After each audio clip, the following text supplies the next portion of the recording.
All right, welcome again, everybody. This is our third webinar of our series titled Retalent, the Great Inclusion Makeover, Why Your Talent Lifecycle Needs a Reality Check. And so as the third event in our webinar series, we're going to explore how inclusion drives fairness, growth, and resilience across every stage of the talent journey. So from sourcing and onboarding to development, education and training, succession planning, and retention. This is going to be grounded in a lot of insights from the national survey that a lot of you filled out. So thank you so much for filling that out. And our panel is also going to unlock a lot of challenges, share strategies, and reimagine what inclusive talent practices should look like in the future at work. So I am Michael Streffrey. I am really excited to be with all of you today. And if you've been with me before, you know that I bring a lot of passion around the full talent life cycle. So for me, it's not just about hiring or promotions.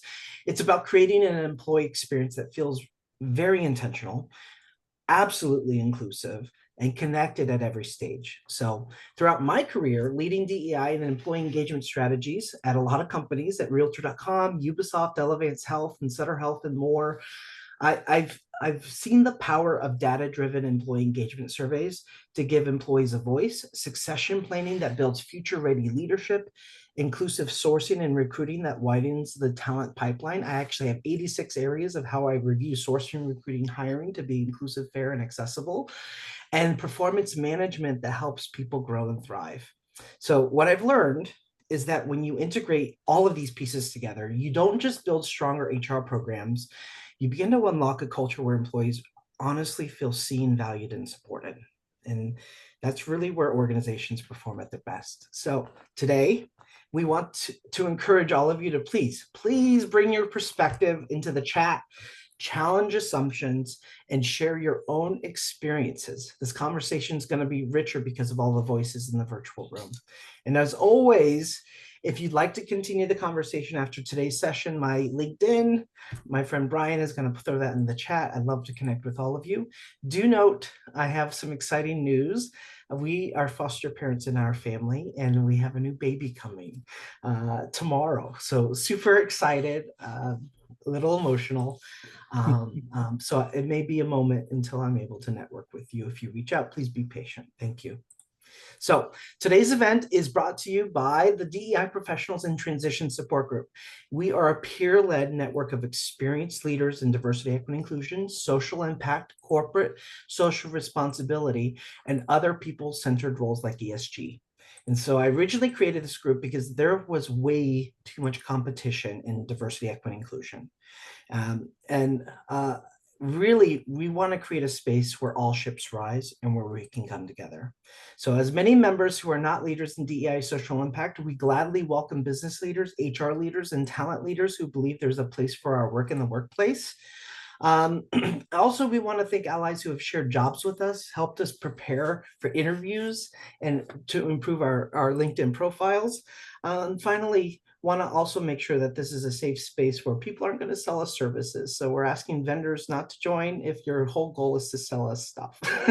But if you're interested in helping wonderful diversity, equity, inclusion professionals and social impact professionals, please join. The link will be in the chat.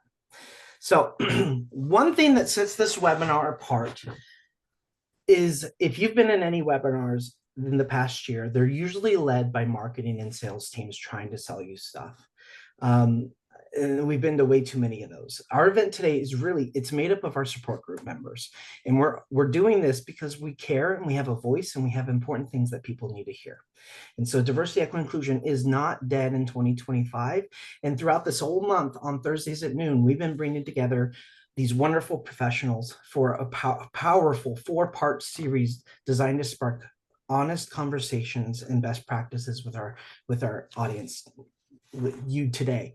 So another thing that really sets this webinar apart that really is exciting is we did a robust survey. So you may have completed it. We had a lot of people fill it out. And we use this information to identify how did DEI get weaponized in 2025? What's within our control to change or evolve? And what are the best practices we can share in these webinars to help all of you improve DEI in your workplaces? So that we're going to look a little bit at some of the survey results that have to do with the talent lifecycle today. We're also going to focus on sourcing, recruiting, hiring, performance management, succession planning, talent development, and more. And then next week, our final webinar is going to feature the power of how DEI can drive business impact through product and service innovation and drive inclusion and accessibility for all customers and consumers. So to our audience, please, thank you so much for coming today. And we humbly ask for your support. Please help us promote next week's session if you really enjoyed this session. All right, today we want you to all walk away with the following objectives. We want you to utilize the survey insights from our pre-event survey, based from our recent survey finding results related to DEI and the entire life cycle. We want to get that reality check on what data and insights provide us. Second, we want to highlight effective talent practices. So high-performing talent management practices can contribute to a diverse and inclusive workplace. And then we want to address common challenges. What DEI initiatives are stumbling down the runway now? And what are some of the ways to avoid face plummeting into the crowd? And then fourth, enhance employee experience. The secret to getting rave reviews and brand loyalty. And how can talent-related efforts positively shape the future employee experience? So also before we dive in, let's look at the agenda. We're going to start with a few housekeeping notes. Then I'm going to introduce our fantastic panelists. From there, we're going to share some key findings on our event survey, followed by a deep dive discussion on talent lifecycle. And after that, we're going to open it up for your questions. We'll have probably 5 minutes for open Q&A. So please put your questions and thoughts in the chat, and we'll wrap it up with some closing thoughts. So as we begin, let's take a moment. Let's set the tone on how we're going to engage together in the session. So first and foremost, we really value your participation. So please use the chat, share your thoughts and reactions and questions. Your voices really are going to make this a richer conversation. At some time, creating a safe space is super essential. So we want everyone to practice honesty, caring, respect, and responsibility in what you share. So this is how we're going to ensure all voices here feel safe, welcome, and heard. We have a lot of people who are very champions for diversity and inclusion. We also want to welcome those who may be skeptics. We also invite you to be here now. Bring your focus and presence into the space. Approach today with a growth mindset. So stay curious, open to new perspectives, hopefully willing to change and challenge assumptions. And that means you need to silence your cynic, listen first to understand, and recognize that each of us has something valuable to contribute. And finally, let's make sure we pause to celebrate wins. So if something says something that really resonates with you, put it in the chat. I want you to hear, wow, Emily, I love that. Greg, that was fantastic. Christopher, I think that's a brilliant point. Can you share the link in the chat? We're going to be looking at the chat throughout the conversation. It also brings me great pleasure to highlight who's volunteering his time to help us behind the scenes. Brian Fan is not only helping us with today's webinar, he presented in last week's webinar focusing on employee resource groups, which was a good conversation. He'll be helping us to manage our chat behind the scenes with organizing the Q&A behind the scenes. And I've asked him to respond to questions in the chat, highlight important comments, and organize questions for Q&A. And Brian, by all means, if someone's being rude, disrespectful, or not following honesty, caring, respect, and responsibility, I kindly ask that you remove them from the meeting. Brian, can you please briefly say hi and share what you're most excited about for today's event? Of course, thanks, Michael. Hi, everyone. Brian Fan. Really looking forward to the discussion today itself on talent lifecycle. I think a lot of people think about hiring as being D&I, but it's full talent lifecycle that we should be discussing. And so I'm looking forward to hearing our panelists' thoughts on how to better D&I in our entire lifecycle. Thank you, Brian. And please put your own LinkedIn in the chat so people can connect with you, okay? Now we get to speak to our panelists. So it's my honor to introduce these three amazing people. First, we have Christopher McCormick. Christopher develops talent for the future. He empowers teams by leveraging his experience in building an HR strategy that puts coaching and developing people and teams at the heart of what shapes business outcomes. Christopher started Visionary Consulting, which is an HR firm that fosters inclusive environments and empowers individuals and teams to reach their full potential. And last week, Christopher was named the most Empowering DEI Leader in 2025 by See Today Awards. So that's awesome, Chris. Congratulations. Can you start, please, by telling us what are you most excited about and hopeful to share with our audience today? Thank you, Michael. Thanks for having me. Thank you for the panel for being here and contributing your thoughts and efforts, and also for all of you for taking the time. What I'm most excited about for today is really helping us all sort of get a moment to reflect and think and challenge our own thinking of what we've done and where we need to head. And so it's an opportunity to think about the insights that will come out of our discussion today. So I'm very excited to see what this discussion actually brings up. So. Thank you. And as the panelists are sharing what they're excited about, please, we want to hear from you. Let everyone start blowing up the chat and share what you're interested in learning about the talent lifecycle. Put that in there. Next up, we have Emily Nybo. Emily is a workplace culture consultant, certified facilitator, and leadership coach with over 15 years of experience. She's led global inclusion programs, multiple award-winning DEI initiatives, and guided Fortune 500 clients through transformational culture change. As a practitioner and consultant, Emily empowers leaders to navigate culture challenges and implement impactful data-driven and programmatic solutions. And as a facilitator, she excels at humanizing complex topics and creating safe spaces for difficult dialogue. So Emily, same question. What are you most excited about and hopeful to share with our audience today?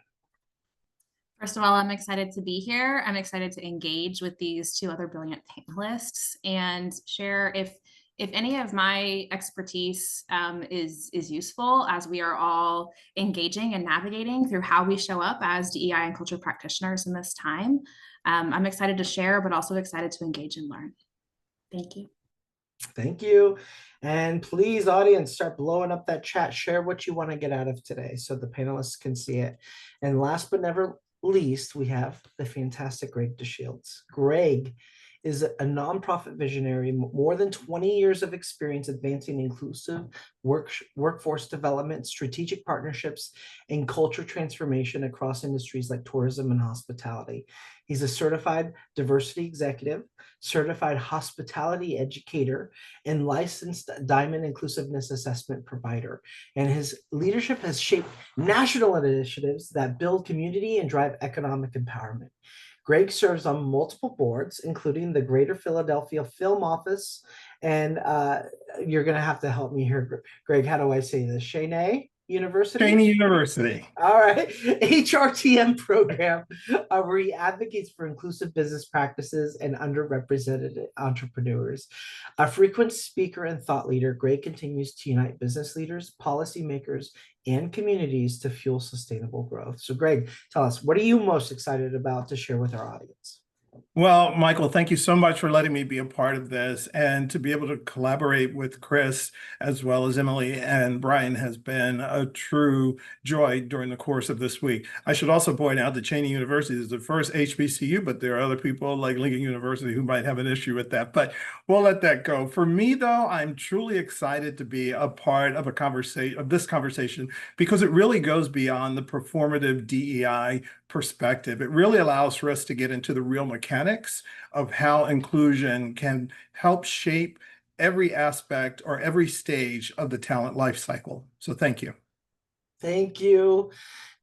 Thank you all. Chris, Emily, Greg, fantastic. We're going to dive in now to the survey results. Chris, I want you to lead the next slide, please.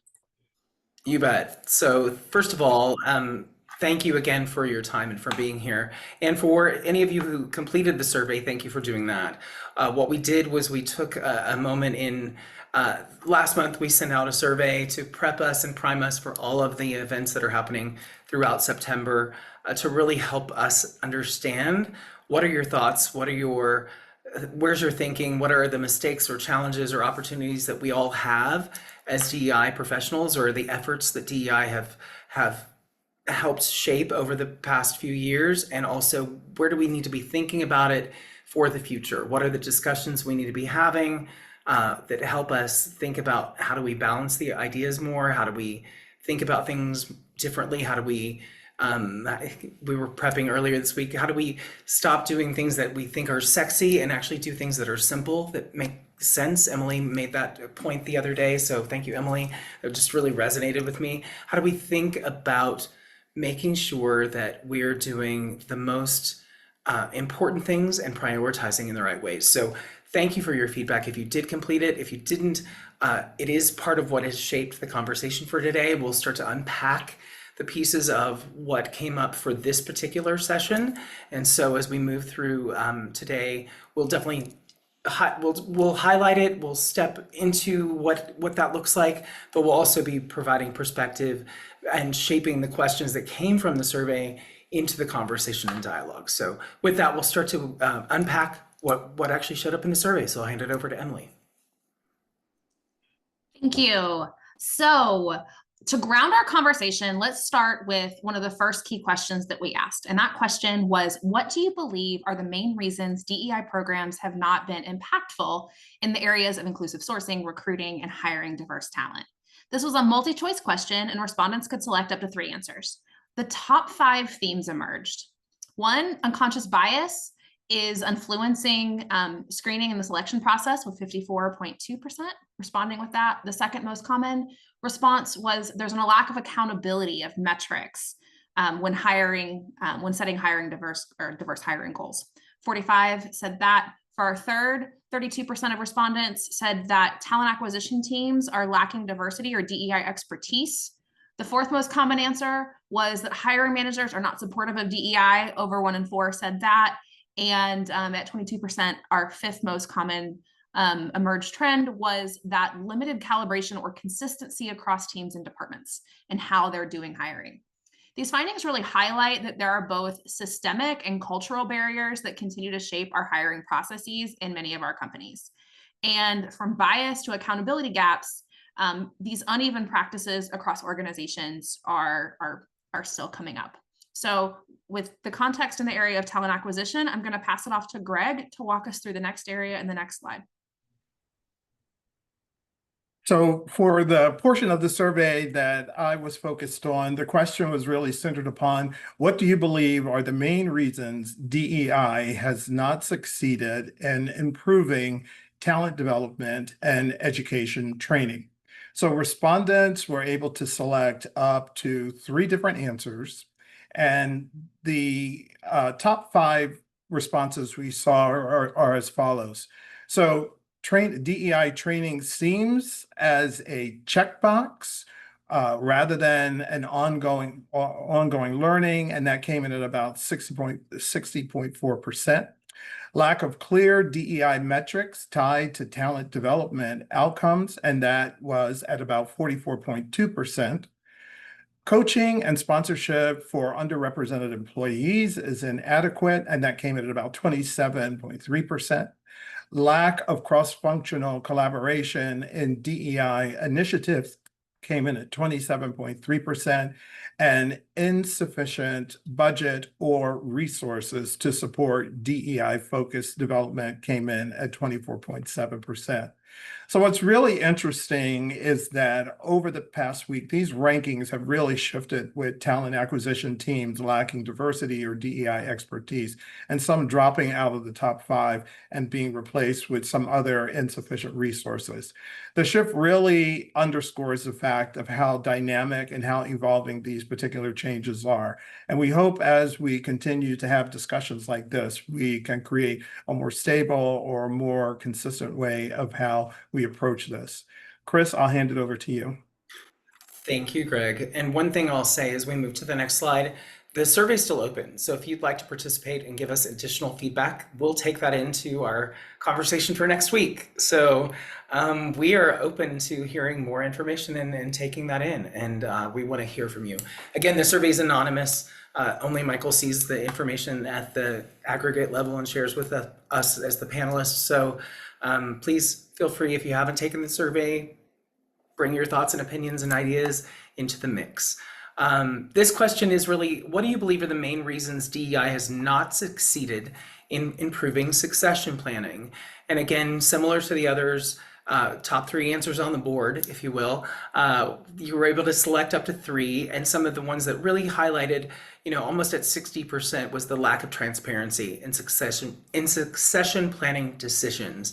And how does succession planning work and what does it mean? And a lot of people are just like very unclear about what that looks like in their organizations and why it even matters. What I would say is, as someone who's worked in very different industries, a lot of times the succession planning bench is very weak internally. So sometimes even if you're on a succession plan and you've been told that you're on a succession plan, the follow through on that and the pull through for that is very limited or lacking in that nature. So that doesn't surprise me that it's at almost 60%. And the next one is insufficient focus on developing diverse talent pipelines and leadership roles. So we have diverse talent, we bring them into the door, we spend a lot of money recruiting and onboarding, and then all of a sudden they're here, and then we don't know what to do with them, or we don't know how to engage them, or we just say, okay, well, just, go join an ERG and talk to yourselves in an echo chamber, but we don't really have any way to invest or think about how we grow you in this system that isn't set up to really do that. So it's back to some of those systemic issues, which also leads to number 3, which showed up, lack of mentoring and sponsorship for underrepresented employees. One of the things, and we'll talk about this as we unpack some of the other conversation a little later, and I'll give some insight around what I think here on mentoring and sponsorship, is underrepresented employees.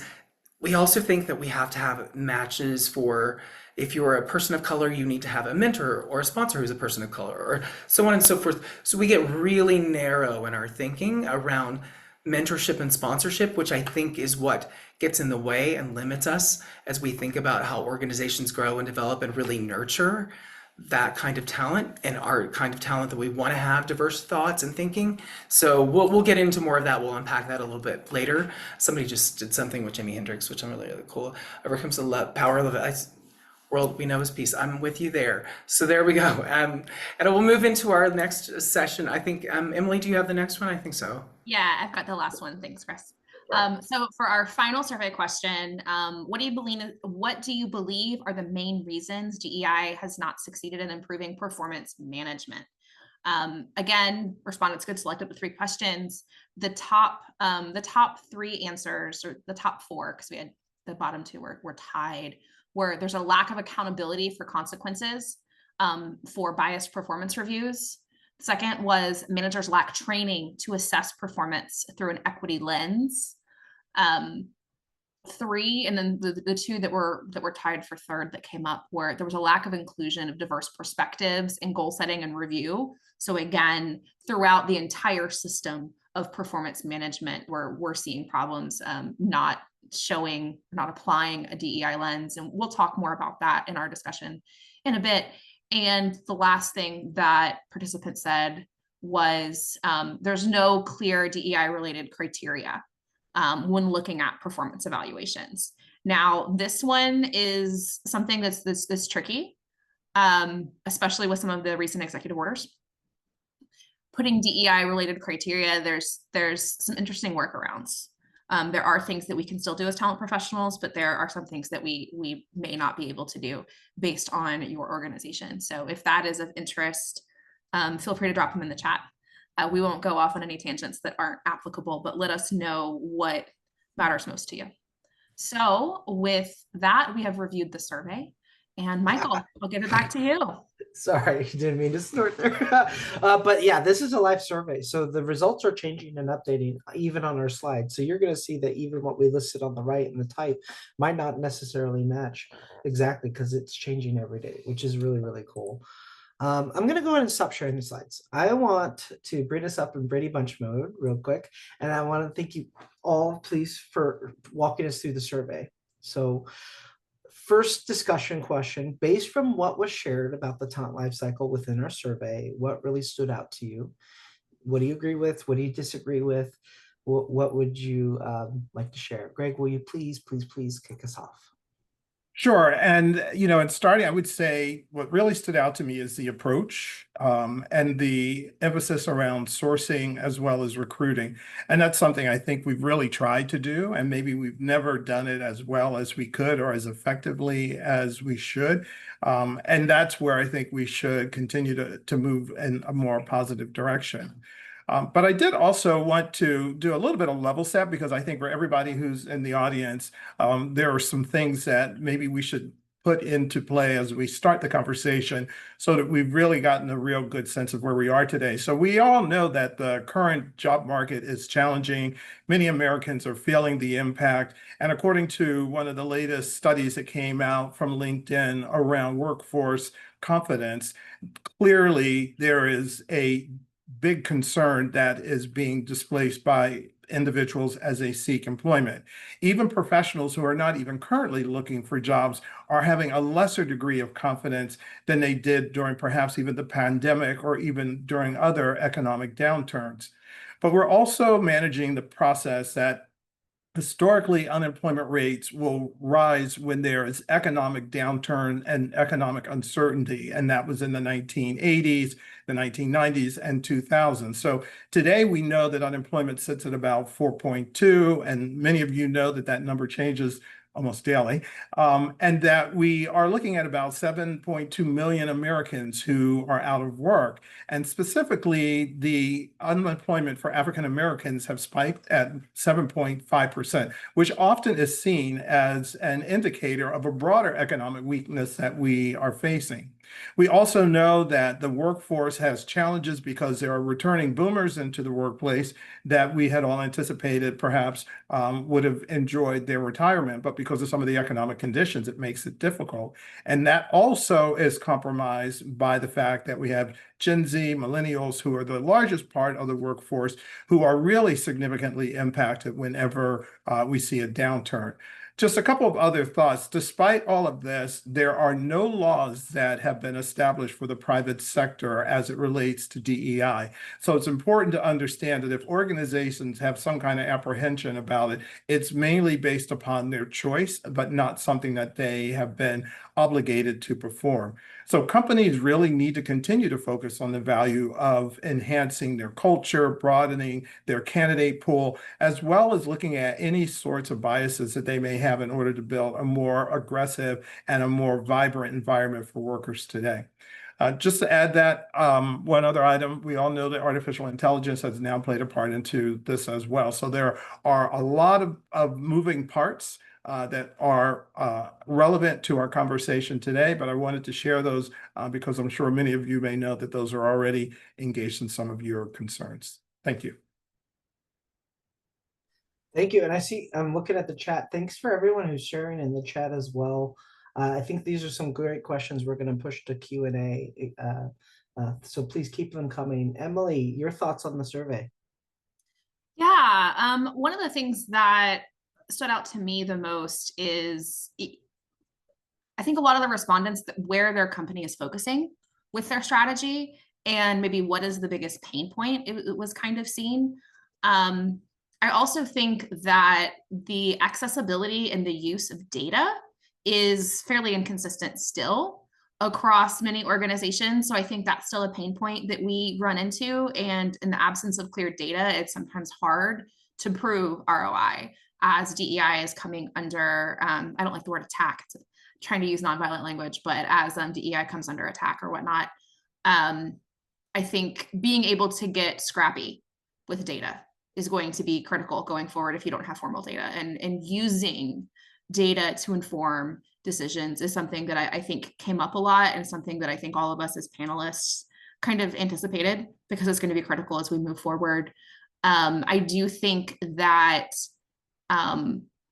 the focus on how do we attract diverse talent is moot if an organization does not have a strong sense of culture and a strong sense of what do we do to retain, develop, promote, all of that kind of thing within the employee experience once an employee is there. Because if you recruit diverse talent and then it ends there, they're not going to stay. And from a corporate social responsibility perspective, I think that we've got to start on who are we and how do we do business and then apply the DEI lens to it in order to be most impactful. So that's my 2 cents there. I'm seeing people say, preach, Emily. And people want to know, like, how we're going to dive a little bit deeper into succession planning and performance management and the definition of diverse talent. So I'm asking all panelists, pin that when we get to some of the discussion questions, because those are the questions we're seeing in the chat. Chris, what are your thoughts on the survey? Anything surprise you, good, bad, and the ugly? So one of my mentors, who is a chief people officer or CHRO, whatever company you work for, top head of HR, I used to always say that culture is all about permissible behavior. It may not be that what you put on the wall, it may not be the things that you say, here are our core values, and then you're like, it doesn't really work that way, here's what really happens.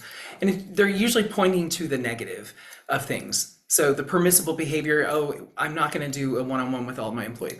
Where I think that we have an opportunity here, and Greg sort of pointed to it, and I'll just amplify it a little bit more, is yes, the government there's no laws that are in place.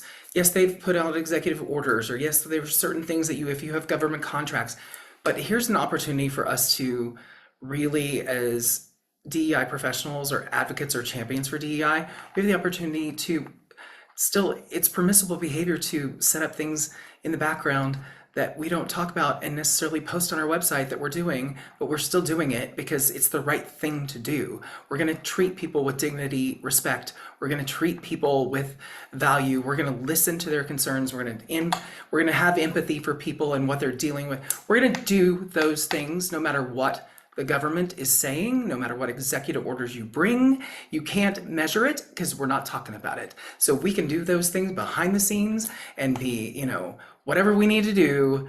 It's like, thank you, Harriet Tubman, Underground Railroad. Let's do some work behind the scenes that actually matter and make a difference. Thank you very much.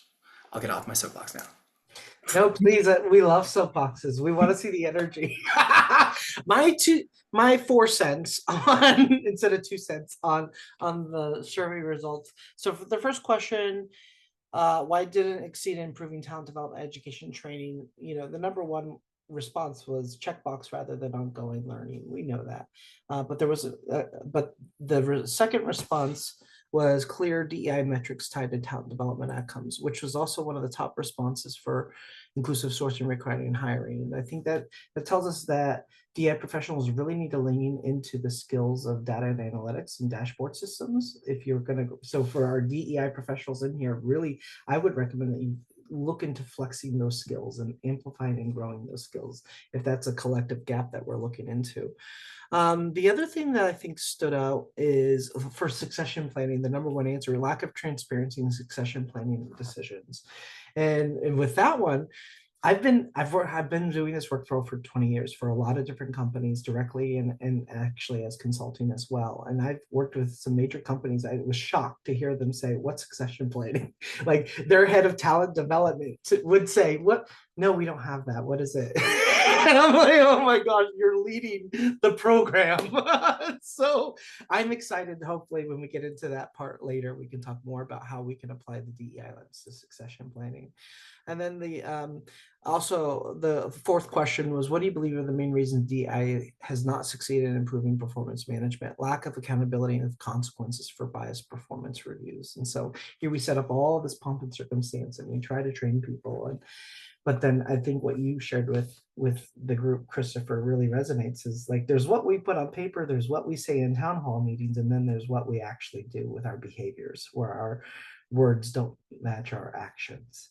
And so more to come there. So, all right, let's go to the next part. I want to expand the discussion. So this first one's kind of general on the whole talent lifecycle. So with DEI under attack, some organizations are rethinking how they approach inclusion, sometimes without even using the DEI label. What does that look like across the talent lifecycle, and how are leading companies keeping inclusive practices alive in hiring, development, and retention? And I'm going to copy and paste this into the chat. So we want all of our participants to share your thoughts too.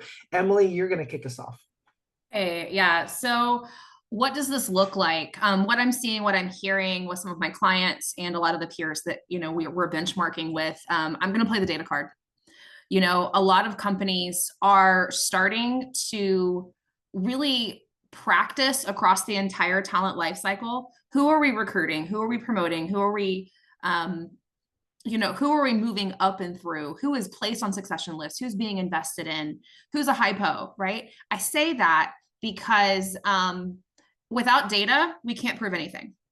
So regardless of what you call it, I think the leading companies are still investing and prioritizing, measuring whatever they can beyond EEO. So someone asked, what is diverse? For some companies, it's the minimum of how the US defines EEO metrics. For others, it is taking a lens of gender, age, racial demographic, LGBTQ status, disability status, all of that kind of thing, and then running it across everything that you would look in your employee experience, from your employee engagement scores, from your, your talent metrics, who's getting promoted, time and role, all of those kind of things, right? I think the leading companies are still investing and looking at data, so that way they can see, are we being equitable and fair from a systems perspective, regardless of what you call it. So that's the hat that I'll put on this one, and I'll pass it to Greg and Chris. What do you think that leading companies are still doing, regardless if they call it DEI?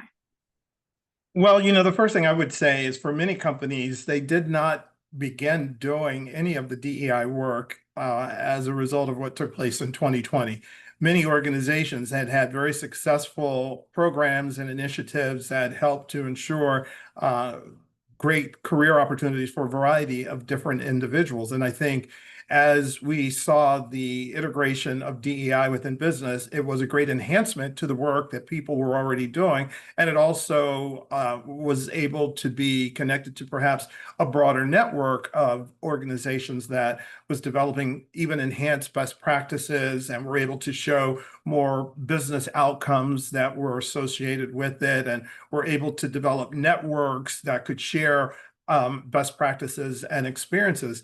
I think the emphasis, though, as we look at it today, is that there are organizations that were probably not committed. And we've heard a lot that there are a lot of organizations that were, without any doubt, very performative in terms of how they participated in it.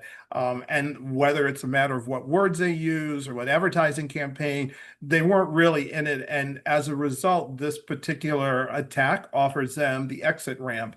But those were organizations that probably weren't committed to begin with. I think for organizations that were committed to it, whether they call it DEI or whether they call it something else, they're just going to continue to do it because, as we've talked about, it is part of their culture. It is how they do business and how they have been successful as an organization to their stakeholders, their partners, their customers, and their employees.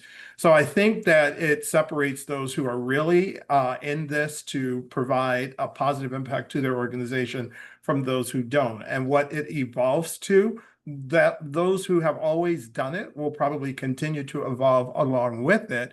It would be great that those who only did it from a performative perspective may have an epiphany and decide that this is something that they could commit to. But I would say from my perspective, that's how I kind of see the response. Yeah, Greg, and one thing I'll also share, there were lots of companies who were doing a lot of great work before sort of the floodgates opened, and I think they're continuing to do that. I worked for a company for 15 years, a little old bank y'all never heard of, might be the Bank of America. And they were, I started in a long time ago. I won't give you the years, but we were doing work around DEI a long time ago, in the late 90s, before Y2K, let's just say, I'll put it that way. And so you look at those organizations who've been invested for a long time, and then you look at what happened, right? So George Floyd, at the pandemic, everybody was at home. People who weren't invested, right? All of a sudden the floodgates open, budgets happen, dollars thrown at people. It was the thing to do, it was the fad. Everybody was getting performative about it, making up goals that they knew they were never going to reach because it was stupid, right? And so all these DEI professionals and people who had, consultant works and all these things, they've been trying to flood the network forever and be like, hey, please hire us. This is important. This is important. This is important. And then all of a sudden it was like, this is important. Oh, everybody's applying for it. And then they throw all this solution stuff at it that isn't necessarily nuanced for that company, that industry, that culture. And then all of a sudden there's all this like reject of like, wait, where's my voice being heard? Why am I not being included? You talk about inclusion. I'm a white straight man in Iowa who's a plumber, and I don't feel like I'm being included because you're all talking about these other things. And all of a sudden everybody, it just gets really messy and not well positioned because we haven't done the work and we haven't had the time or the runway to actually do the really good communication and change management that's requisite in those times. So I think part of what the lesson learned for me in this whole piece of when we look back at what did we do wrong, I don't think anybody did anything wrong or malintended. I think what happened was what happened. And we did the best that we could. And what we can learn from it now as we pause and reflect is there's opportunity. We need to take a step back. We need to look at where do we really want to make the biggest difference based on what we know and what we can see and what we can measure. So again, back to all of those things, I think that's the real crux of where we are in this situation of let's take a step back, reflect, and also pivot where we need to pivot and not to the Ross and, Chandler on the stairway with friends doing the pivot thing with the couch, but we really do need to pivot. If anybody doesn't know that, that also shows my age, but it's time to pivot. Pivot. With speaking about pivoting, I'm going to pivot from our questions. I'm going to go to the second one and the talent attraction one. So Christopher, you're going to be on deck. Get ready. All right. Given current pressures, what are best practices for inclusive sourcing and recruiting that both meet legal and regulatory constraints and retain integrity and fairness, especially when traditional DEI language or initiatives are under attack? Yeah, I think this is great. So again, we may have done a lot of wonky things and put things in place. A lot of places started ERGs during 2021 or 2022, and it was new to their companies. ERGs are a great place to go, especially source new talent. Those networks are broad. And it doesn't mean that necessarily if you go to your Black employee network that you're going to get a Black person who gets that job that they're like recruiting for.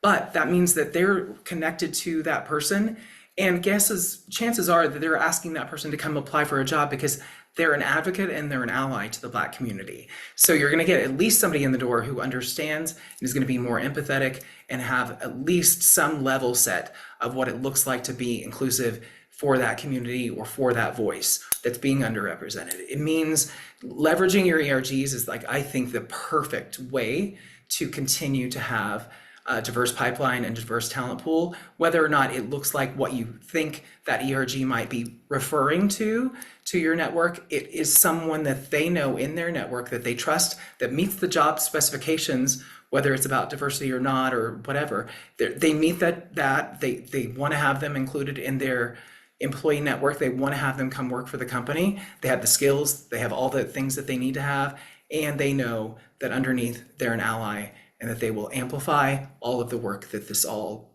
makes a difference for the community at large. Any other thoughts, Greg, Emily, on that one? The one thing that I would say, and I talked about it earlier in terms of the idea of sourcing and recruiting, I think that there had always been efforts in order to reach a larger pool of candidates. But to be quite honest, I think that the work that needed to be done was not done. The effort that was necessary to reach out and to engage. It's not that I need to give you a list that tells you all the Black churches or all the Hispanic organizations or all the organizations. I don't need to give you that list. If you're doing your job and you are engaged in your community, you should begin to build relationships that offer you that ability, not to mention the relationships that you have with your existing staff, given that you probably have a representation of various communities who already work with you, but allowing yourself to become more educated about how you build a relationship. It's not about having a list that someone gives you that's entitled, Black, Hispanic, Asian, whatever resource pool for candidates. It's like, where can I go throughout the city I'm located in to build a relationship with influencers, stakeholders, individuals who can help to provide me access to as many candidates as possible to get the best. And I think that's the part that needs to get better as we go forward. It was never one that was done very well to begin with. Even if we handed you the list, you didn't necessarily follow the list. But I think in today's market, especially given the pressures that we might have around how you are able to cultivate the sources, it means that you really need to do the work that's necessary with either connecting with your employees or engaging with your local community. Yeah, I'll just add a couple of my 2 cents because I spend more time in the employee experience camp than I have on the recruiting end, and +1 to everything that Greg said. But I think when we're looking at going beyond check the box, it's going to be so much more than where do you recruit your internal pipelines from. It's going to be if you can get the metrics on it to really do good, inclusive recruiting. How many people are applying? What's the demographics of who's applying? What's the demographics of who's getting moved to round 2? What's the demographics of who's getting final round, right? Because we all know all the studies that say if you are the only, you have almost a 0 chance of actually getting the offer. So look at data. I'm a big data person, right? You'll get that. But if you don't have access to data, at least look at how are your managers being trained? Is there something beyond the required ethics and compliance kind of check the box thing? If it makes sense for your organization, can you do redacted resumes in some kind of way to reduce bias in the process? Are you able to do panel interviews, diverse panel interviews? So that way it's not the like me bias of so-and-so went to school with somebody who was, I'm all for referrals, right? But just look at what are all the steps in the process and where are opportunities to possibly root out bias. I think is if you want to do the work, that's a great way to do it. And then also look into your internal candidates. Are there biases within your organization? For instance, a really great company that I used to work with that had amazing inclusive initiatives for the last 15 years. There were still a lot of internal biases moving across parts of the company. We had a lot of people that were in customer service that would have been amazing for certain parts of corporate, but they couldn't move across, right? So look at where existing biases, look at where narratives are creating inequities within your organization, I think. And I'm kind of combining the last 2 questions, but yeah, as things are coming under attack, I think if you own and have your processes make sense in a way that serves the company for both internal and external candidates, that's not something that executive orders or regulatory things can come after. It's just what's good for your business. It's really what makes sense and what do you want to commit to. All right, I'm just going to skip the softball questions. We're going into the hard ones, okay? We're going to do one more hard one, then we're going to go to Q&A and do speed round, which means your responses will be under 30 seconds each, all right? Well, this next question, you can stay a little detailed. Well, with rising concern that some DEI efforts are being labeled reverse discrimination, what strategies help make performance management and development equitable and transparent so fairness is evident and defensible? So I'm going to copy and paste that into the chat. Greg, kick us off. Well, I think it's always going to be centered upon the best candidate that an organization may be looking for. And I think it'll be important for how you approach the idea of engaging with candidates, that you're always mindful of, have we selected the best candidate so that it's not an interpretation of discrimination? And are we, in fact, creating an environment where the opportunities are open for all? And I think that's what is really key, that we really have to, I mean, it's always been from the HR perspective that we want to select that best candidate, but now we want to make sure that we've made it accessible for all. And as we kind of follow a lot of the guidelines that are being presented, we should have a better ability to reduce our vulnerability. I will say, and we've talked about it in some of our group meetings, organization's general counsel or HR or legal department has a better handle on helping you get a better sense of where you are and how close you come to maybe being vulnerable and identified from the perspective of being have allegations of discrimination. But I think it's a real important North Star to always look at it from the perspective, have we made this available for all?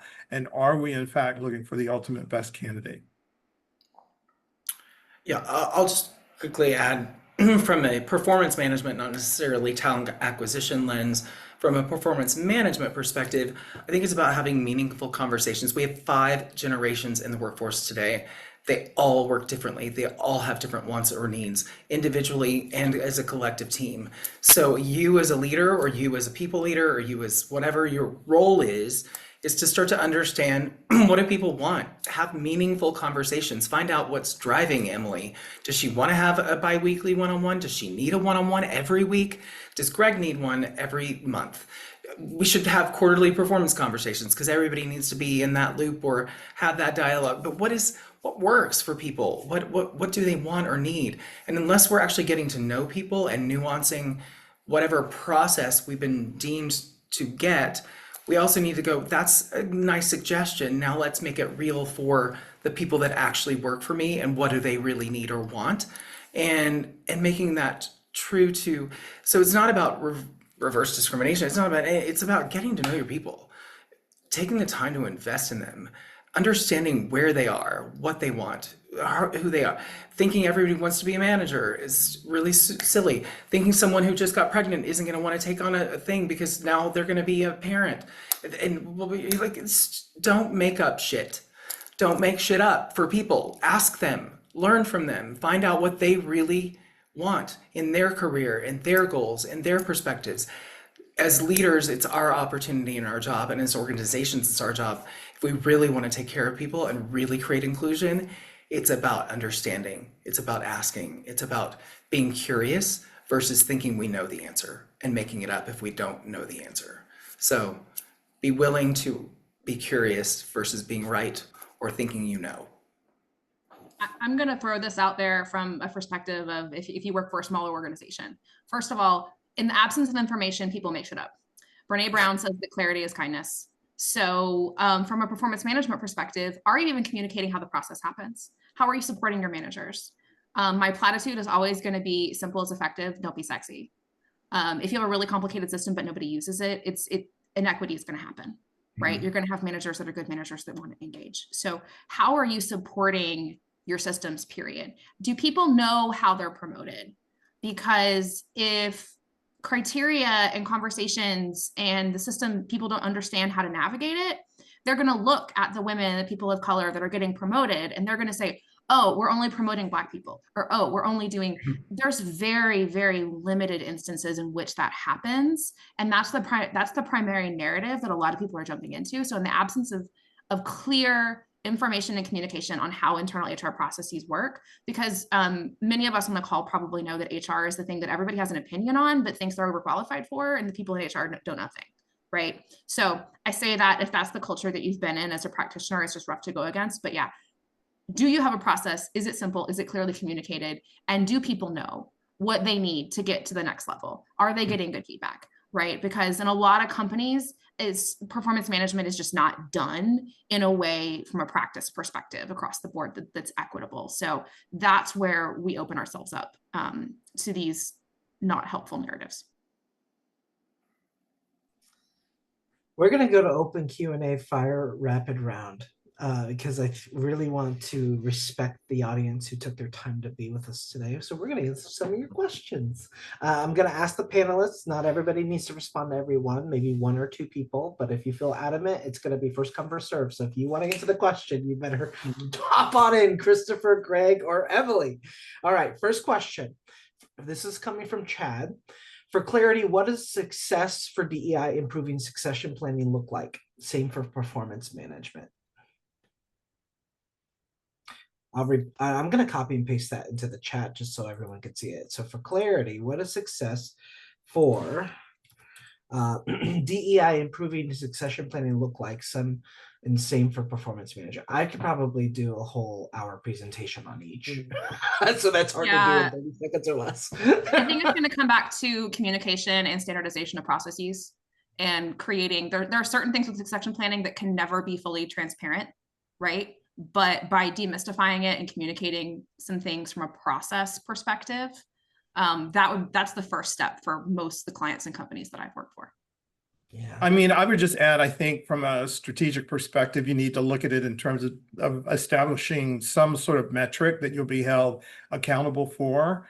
Because for a lot of organizations, it is maybe not equivalent in terms of how one might measure success to the other, but internally to their organization, if they've done some sort of analysis assessment to see who they are, what their capacity, what their capability is, and use that as their North Star, then that's how you can establish what the success of that would be organization by organization.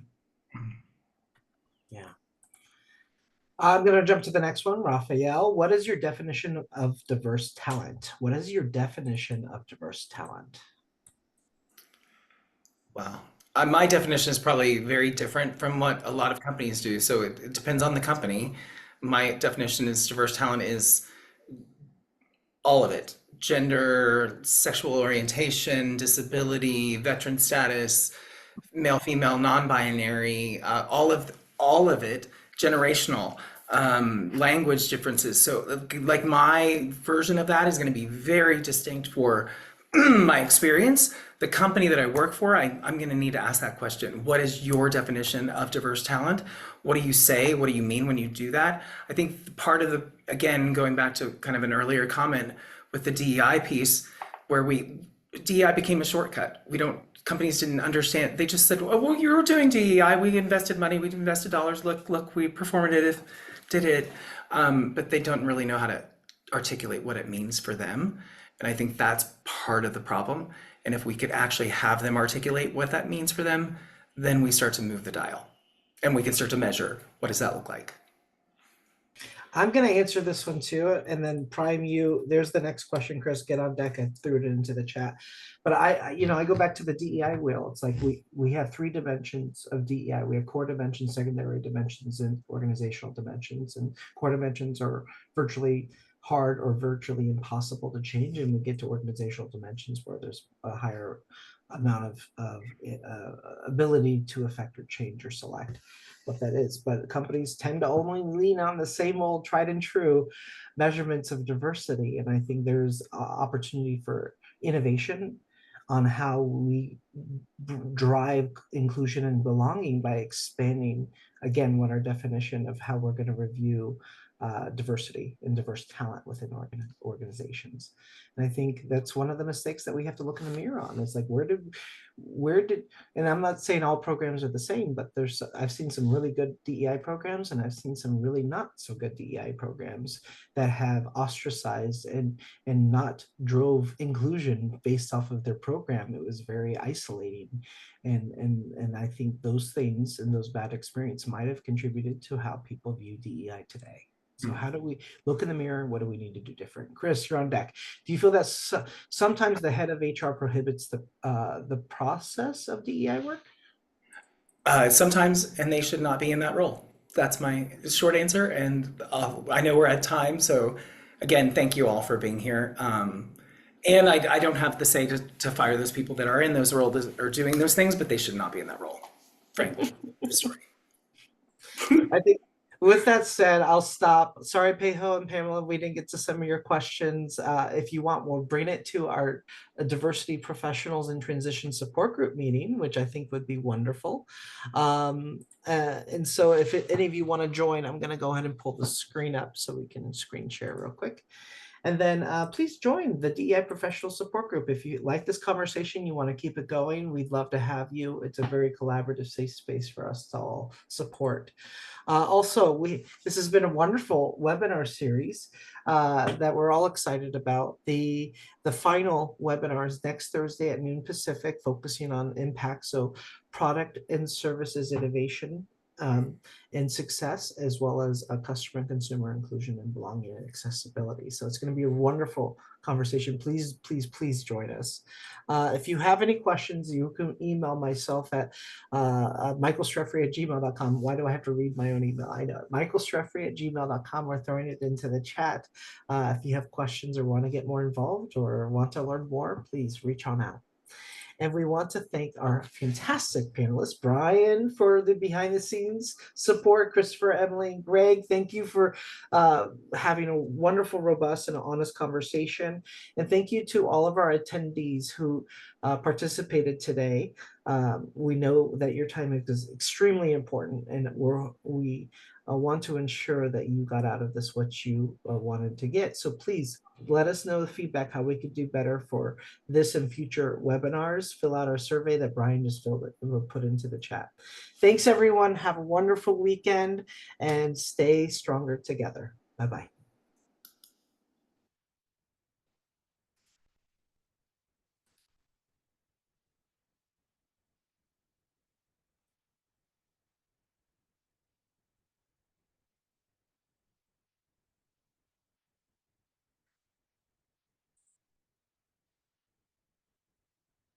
And Brian, if you could stop the recording, that would